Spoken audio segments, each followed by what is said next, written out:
एक छोटी सी कहानी से मैं अपने बात की शुरुआत कर रहा हूँ। थॉमस एडिसन एल्वा जगत प्रसिद्ध वैज्ञानिक, वे किसी खास अन्वेषण में लगे हुए थे, वे किसी खास खोज में लगे हुए थे और उस खोज की स्थिति यह थी कि वे सैकड़ों बार प्रयास किए और हर प्रयास में उन्हें असफलता ही मिली।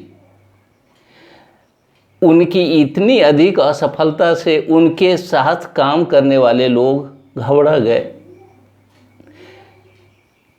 किसी प्रिय व्यक्ति ने उनसे कहा कि महाशय, आपको सैकड़ों बार इसमें असफलता मिल चुकी है, लेकिन आप फिर भी इसमें लगे हुए हैं। इस प्रयास को आप छोड़ क्यों नहीं देते हैं? किसी अन्य प्रयास में आप क्यों नहीं लग जाते हैं?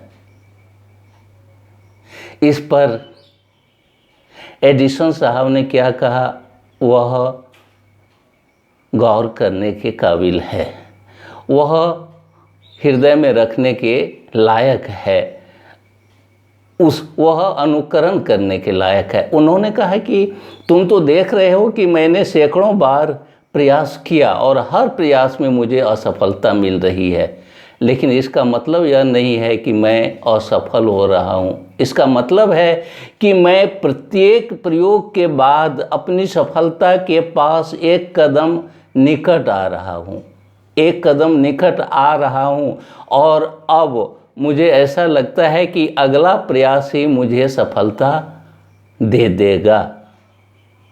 हाँ, ऐसा होता है। सचमुच एडिसन साहब ने फिर प्रयास किया और उन्हें सफलता मिली। आज विज्ञान के जगत में उनका नाम जगमगा रहा है। आज विज्ञान के जगत में वे आदर्श व्यक्ति माने जाते हैं। ऐसे ही बहुत सारे ऐसे छात्र जिन्होंने प्रतियोगिता में भाग लिया, वह यूपीएससी की प्रतियोगिता है, बीपीएससी की प्रतियोगिता है या अन्य कोई भी प्रतियोगिता है। इधर हाल में ही एक बीपीएससी की प्रतियोगिता का परीक्षा फल प्रकाशित हुआ।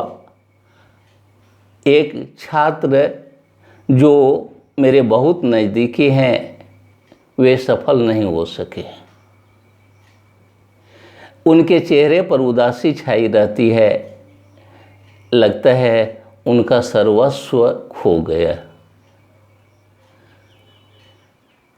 कहना चाहता हूँ कि क्या यह स्थिति ठीक है? नहीं, यह स्थिति ठीक नहीं है। तो करना क्या चाहिए? करना चाहिए थॉमस एडिसन एल्वा से ही हमें सीख लेनी चाहिए। अपने मनोबल को छोटा नहीं होने देना चाहिए, प्रयास करना चाहिए और हो सकता है कि जिस प्रकार एडिसन साहब को अगले प्रयास में ही सफलता प्राप्त हो गई, आपको भी सफलता प्राप्त हो सकती है। ज़रूरत है सिर्फ इस बात की कि आप अपने आत्मबल को संजोकर एक बार फिर अपने लक्ष्य में अपने मन को जोड़ दीजिए, अपनी आत्मा को जोड़ दीजिए और सारी दुनिया को भूलकर उसकी तैयारी में लग जाइए।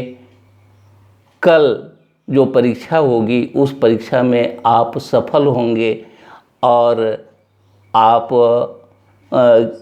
जो अभी महसूस कर रहे हैं दुख, यह दुख सदा के लिए दूर हो जाएगा। आप अपने परिवार के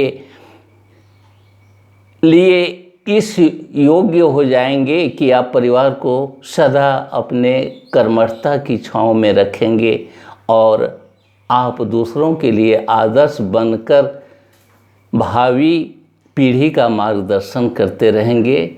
मनोबल को संजोइए, अपने लक्ष्य को मत छोड़िए और दिन रात उसमें लग जाइए। कल आपका है, सफलता आपकी कदम चूमेगी।